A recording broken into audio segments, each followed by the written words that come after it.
North Karachi में शहरी खां पुर कंदड़ ॿ मुबैना ॾोहारियुनि खे शहरनि पकड़े सख़्त तशद्दुद करे ज़िंदा साड़े छॾियो। पुलिस ॾोहारियुनि खे जीअरो साड़ींदड़ 10 शकी जवाबदारनि खे हिरासत में वठी छॾियो।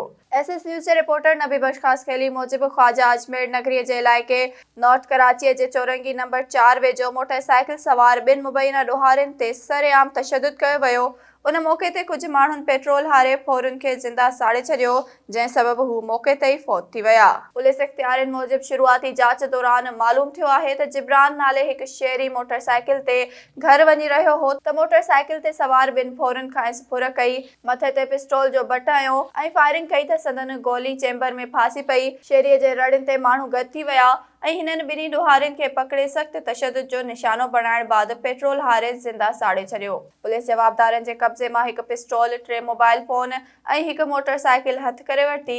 हथ आयल गाॾीअ जे इंजन नंबर ऐं चेसिस नंबर जी मदद सां चेक कयो वियो त सरजानी टाउन थाणे जी हद मां चोरी थी हुई। पुलिस जो चवणु आहे त फोरुनि जी सुञाणप मोहम्मद इमरान ऐं नादिर हुसैन जे नाले सां थी आहे, जिन जो क्रिमिनल रिकॉर्ड बि साम्हूं आयो आहे।